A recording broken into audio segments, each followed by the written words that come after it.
na magbebenta sila ng 20 pesos per kilo na bigas pero hindi pang tao, pang hayop. Inaano na naman nila yung mga tao, binubudol na naman nila yung mga tao sa 20 pesos per kilo na bigas.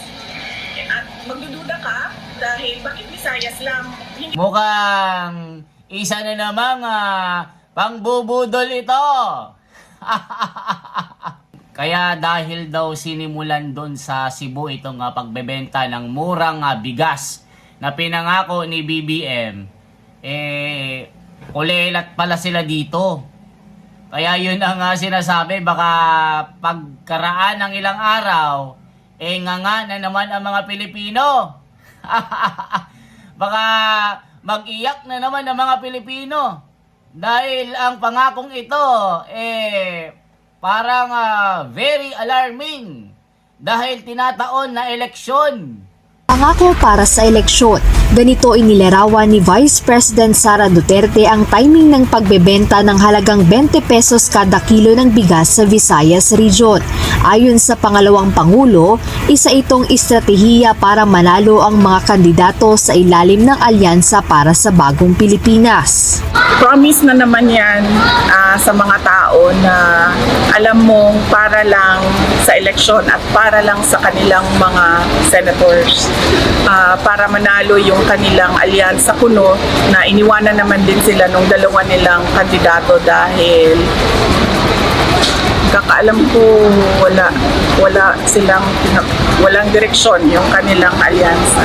Dagdag pa ni VP Duterte na ang nasabing hakbang ay isa na namang pambubudol sa sambayan ng Pilipino para makuha ang kanilang boto sa darating na eleksyon sa Mayo. Well, hindi ko alam kung anong motibo nila. Baka, yes, inaano na naman nila yung mga tao, binubudol na naman nila yung mga tao sa 20 pesos per kilo na bigas. At magdududa ka dahil bakit Visayas lang? Hindi ba nagugutom yung mga tiga Mindanao? Hindi ba nagugutom yung mga tiga Luzon? Bakit 20 pesos per kilo lang dito sa Visayas? Bukod dito, duda rin ang bise na hindi maganda ang kalidad ng 20 pesos kada kilo ng bigas na ibebenta ng administrasyon sa Visayas. Meron akong pagdududa ha, na magbebenta sila ng 20 pesos per kilo na bigas pero hindi pang tao, pang hayop. Magandang umaga mga kababayan. Grabe na naman itong ating pag-uusapan dahil itong viral na pinangako ni Pangulong Bongbong Marcos na 20 pesos na bigas, natupad na daw. At ito ay magsisimula sa Cebu. Bakit sa Cebu lang? Yan ang sinasabi ng mga kababayan natin. Bakit sa Cebu lang ba nagugutom? Ba't hindi gawin sa Luzon at sa Mindanao? At hindi gawing panglahatan? Mga kababayan. At si Pangulong BP Sara, talagang may say dito na sinabing pangbubudol lang ito. Huwag kayong pabubudol. Dahil ang estratehiyang ito ay gagawin lang nila dahil mababa ang kanilang rating dito sa Cebu. Matindi mga kababayan. Anong masasabi nyo? Papabudol ba ulit kayo sa 20 pesos na ito? Yung 20 pesos na bigas? Matindi mga kababayan. Meron ba nga nagsasabi mga kababayan na parang isang uri ng vote buying ang 20 pesos sa bigas. Pakinggan po natin mga kababayan, matindi ito. Dahil sinabi ni BP Sara na hindi pagkain ng tao ito at pagkain ng hayop. Kaya ingat kayo sa 20 pesos sa bigas. Baka mamaya, ngayon lang yan. Baka mamaya, after election, nga na naman. Iiyak na naman yung mga Pilipino dahil sa mga pangako na pangbubudol lamang. Yan ang sabi ni BP Sara. At pakinggan po natin itong reaction ng Net25. Naku mga kababayan,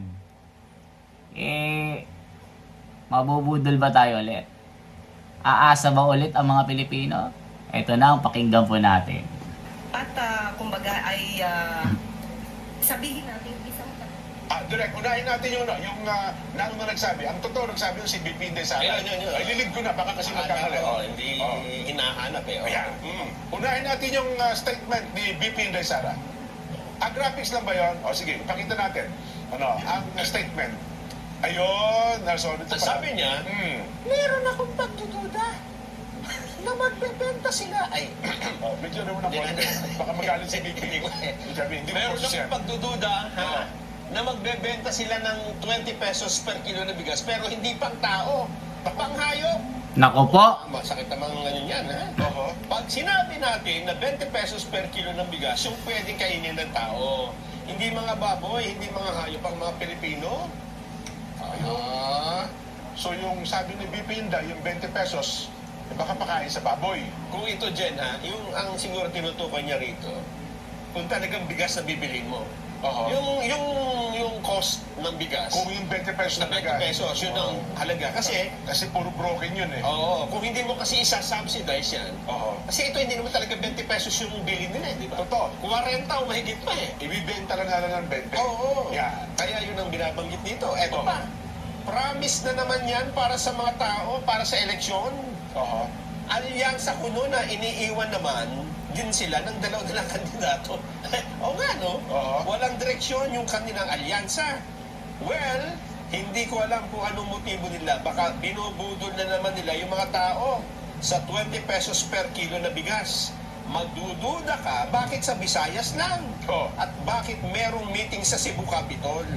Baka may problema sila sa boto dito sa Visayas. Ayun. Yan ang sabi ko ng Vice President. Oo. Kaya dahil daw sinimulan doon sa Cebu itong pagbebenta ng murang bigas na pinangako ni BBM, kulelat pala sila dito. Kaya yun ang sinasabi, baka pagkaraan ng ilang araw, nga na naman ang mga Pilipino. Baka mag-iyak na naman ang mga Pilipino. Dahil ang pangakong ito, parang very alarming dahil tinataon na eleksyon. Ngayon lang daw napagplanuhan ang pagbebenta ng bigas na mura.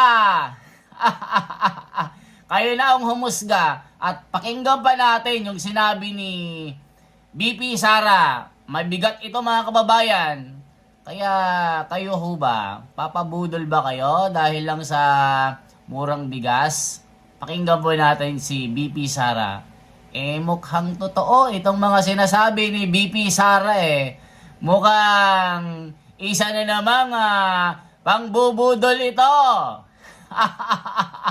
Tig 20 pisong kada kilong bigas sa Visayas. At ayon sa Agriculture Department of DA, pauna pa lamang ito dahil target din ng gobyerno na gawin ito sa buong Pilipinas. Eden Santos sa balita.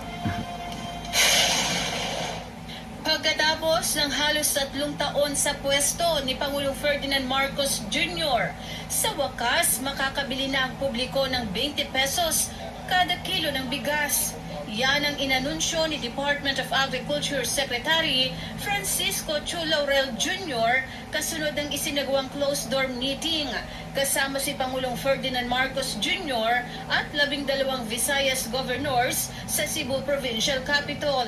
Sinabi ni Chu Laurel na sisimulan ang pagbebenta ng 20 pesos kada kilo ng bigas sa Visayas Region bilang pilot region. Here because mas maraming ang kailangan sa mga regions na yun. But of course, ang eventual intention itong programa nito, once we sort out all the issues logistically and para makita talaga how to operate it, launch it and manage it, nationwide to eventually. Magugulitan ay pinangako ng Pangulo sa mga Pilipino noong panahon ng halalan na ibaba ang presyo ng bigas sa 20 pesos ang kada kilo. Pero para sa ilang netizen na nakausap ng Net25 News, mas mabuti na sa buong bansa ipatupad ang 20 pesos kada kilo ng bigas upang mas maraming may hirap na Pilipino ang makinabang dito. Hindi ba po sa sa Mindanao, taga Mindanao po kasi kami. Sana totoo po. Tapos hindi lang sa Visayas po, buong Pilipinas para yung lahat makapakinabang. Masaya kung halimbawa totoo po yon. Pero sana buong Pilipinas kasi sa Davao kami, Davao City, mahal talaga ang bigas namin doon. Wala pang nagmura. Sa totoo po, sa balita po yan, totoong masaya po kami na makabalita po ng ganyan. Pero sa amin po, sana po lahat ng sinasabi ay gawing totoohanan lang po sana. Kung si Pangulo po yung nagsabi, marami din siyang nasasabi na hindi rin nangyayari po.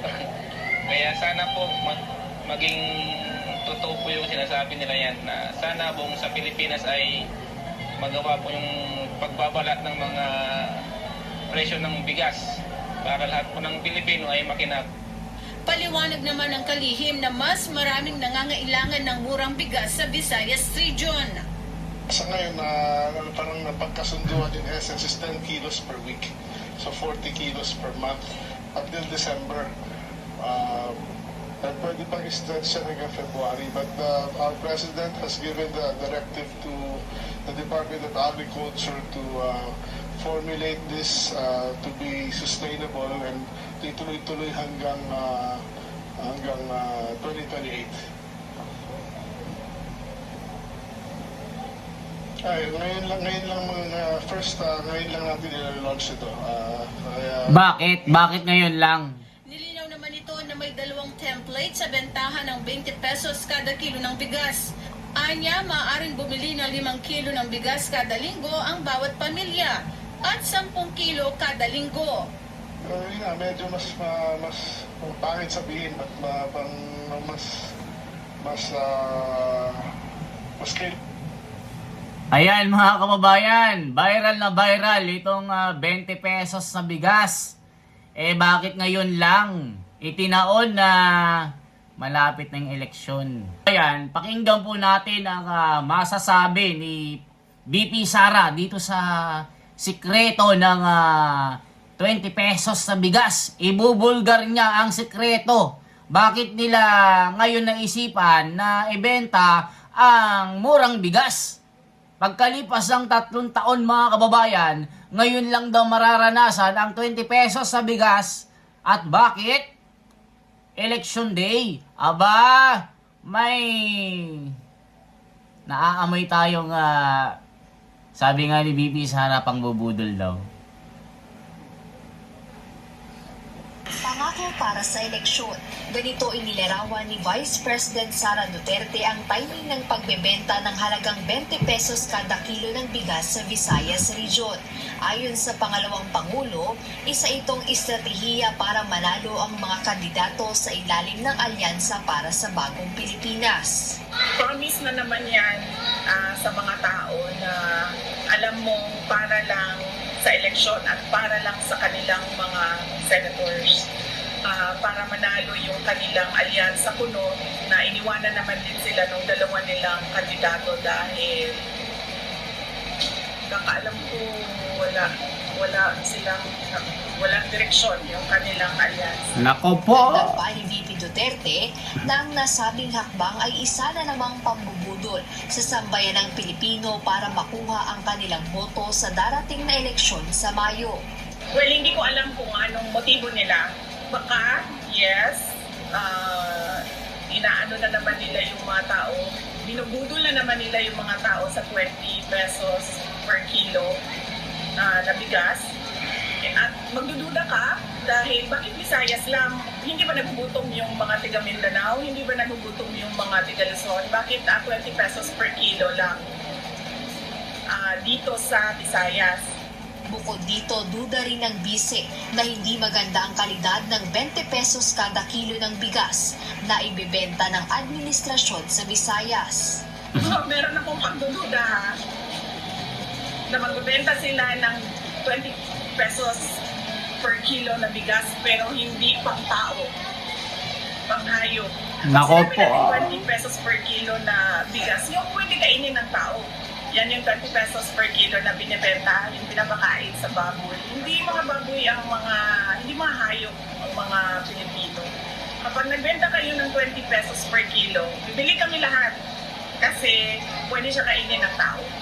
Sa ngayon, wala pang detalye mula sa Department of Agriculture kung anong klaseng bigas ang kanilang ibebenta sa halagang 20 pesos kada kilo.